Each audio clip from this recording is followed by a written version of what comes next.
Hi friends, it's Mrs. McFadden. I'm going to be reading the second part of chapter 6, which is called The Famous Dog. Well, what do you know, he said. That mutt you picked up has his picture in the paper, right here in the sports section. Hey, let me see. Joe leapt to his feet and peered over his father's shoulder. There was his dog, photographed at the moment he tripped the football player. It was all in the picture, the running dog, the falling player, the rolling ball. By now, Mr. Sailor was reading the story under the picture. It says the dog belongs to Joe Sailor and gives our address. Did you tell them that, Junior? Sort of, I guess, admitted Joe. Mr. Sailor read on. It beats me the way the newspaper can get things mixed up. It says here the dog's name is Junior, he laughed. A dog named Junior, that's a good one. Yeah, Joe laughed too, less heartedly. He felt embarrassed to be found out, but at the same time he was pleased. He could cut out the picture and take it to school to show everyone how important his dog was. That is, he could if his mother let him keep the dog. This was a question he was carefully avoiding. The longer the dog was allowed to hang around, the better his chances of keeping him. So far, things looked hopeful. Mrs. Sailor finished fitting a row of blue chip stamps onto a page of the little book before she came to look over her husband's shoulder with Darlene. Oh, that dog, was all she said. Joe stooped to pet the dog he was now sure belonged to him. It said so right there in the newspaper. That ought to convince his family. Ribsy looked up gratefully and thumped his tail on the floor. Then the telephone rang. I'll get it, shrieked Darlene, who always liked to get the telephone first. It's for you, Dad, she said, disappointed. Who is it, her father asked. I don't know. Some boy asked for Joe Sailor. Mr. Sailor sank back in his chair. You get it, Junior. It's probably just some kid from school. Oh, that's right, said Darlene. Some people call Junie Joe. I forgot. Joe tried to trip his sister on the way to the hall to answer the telephone. Hello, he said. Hello, answered a strange boy's voice. Joe Sailor? Yes. Well, my name is Henry Huggins, said the boy. Your dog, how long have you had him? A while, said Joe cautiously. Why?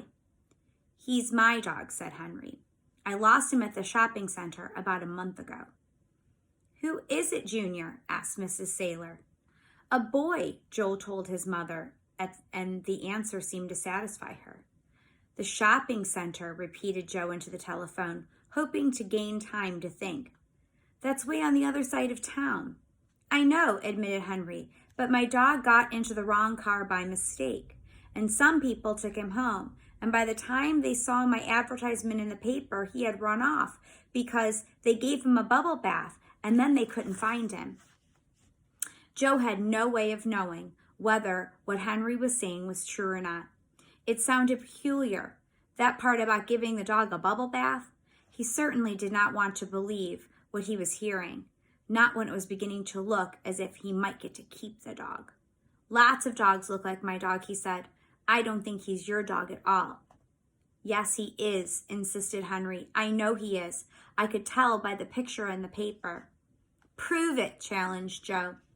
He always shakes hands with his left paw, said Henry. Mr. Sailor did not like to listen to people talk on the telephone.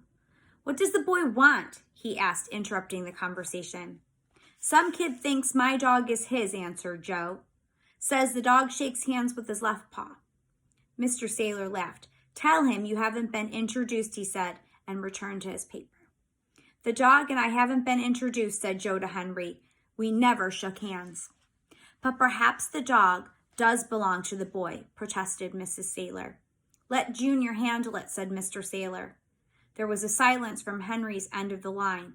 Joe had a feeling Henry wanted to say something like, oh, a wise guy. Joe looked down the hall at Ribsy, lying on the carpet, and said, okay, if he's your dog, why doesn't he have a license tag? He does have, said Henry, but when he got lost, he wasn't wearing his collar. I took it off so he wouldn't scratch his neck. I took it off so he could scratch his neck. Joe felt triumphant. He was still carrying a red rhinestone-studded collar in his pocket, but this dog was wearing a collar when I found him. He realized too late that he had given away 2 bits of information. The dog had no license tag, and Joe had found him. He's been gone about a month, said Henry. Somebody else must have put a collar on him. You still haven't proven he is your dog, said Joe. Even though he had given out more information than he intended, he felt he had an advantage in the conversation. He could always hang up if he wanted. My dad says he'll drive me over to your house, said Henry. You'll see, Ribsy will know me. Ribsy, said Joe. That's a dumb name for a dog. At the sound of his name, Ribsy picked up his ears. He had not heard the word Ribsy for weeks. When I first got him, he was so thin his ribs showed, explained Henry, so I called him Ribsy. They don't show now, said Joe. It can't be the same dog. Well, so long. Wait, the boy on the other end of the line sounded desperate. My dad said he'd bring me over tonight. We're offering a reward for Ribsy. How much? Joe felt it could not be much. Ribsy was no fancy poodle or German shepherd. He was just a mutt. $10. $10? 10 whole dollars? $10 is a lot of money to Joe, but he was not going to admit it to Henry, who, he decided, must have lots of money if he could offer a $10 reward for a dog when he could get another just as good for free at the Humane Society. Mutts like Ribsy didn't cost anything. Joe's silence must have worried Henry because he raised the reward. $10 and my new flashlight. Can we come over now? Joe saw that he was gaining a new kind of advantage. After all, he could get another dog just as good as this free of charge himself. If he stalled long enough, there was no telling what this boy might offer. I don't know, he said, not committing himself. We're pretty busy. Anyway, I don't think he is your dog. He's happy here. I know he's my dog, Henry sounded worried. Then he seemed to have an idea. Hey, I know. Let me talk to him. He took Joe by surprise. On the phone? Sure, said Henry, sounding as if he talked to the dogs on the telephone all the time. Joe was scornful on this suggestion. He did not believe that a dog would pay any attention to the voice on the telephone, so he did not mind letting the boy try. Just a minute, he said. Ribsy heard Joe's fingers snapping for him to come. Obediently, he got up and trotted into the hall. Here, somebody wants to talk to you, said Joe, holding the telephone up to Ribsy's ear. Hiya, Ribsy. Henry's voice came clearly through the telephone so that Joe could hear you two. How's Ribsy? It works, Ribsy began to bark. Ribsy, Henry was shouting. Ribsy, it is you. Well, what do you know, thought Joe. A dog could talk on the telephone. Ribsy barked harder. He could not understand where Henry could be, but he recognized the voice coming out of the black thing Joe was holding in his ear. Maybe if he barked hard enough, Henry would come out of wherever he was hiding. Ribs, Henry shouted again. Ribsy.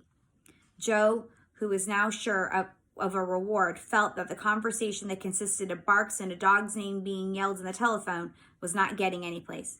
Ribsy's nose told him that Henry was not in the living room or even in the house. So as Joe put the telephone back to his own ear, he ran to the front door. When it was not open instantly, he began to bark wildly and scratch at the wood. Henry had to be someplace on the other side. The startled sailor stared at him until Darlene darted across the room and opened the door. Still barking, Ribsy ran out into the night. Ribsy! The boy's voice came faintly from the telephone. Ribsy, what happened to you? Back on the sailor's porch, Ribsy heard Joe shouting to his sister.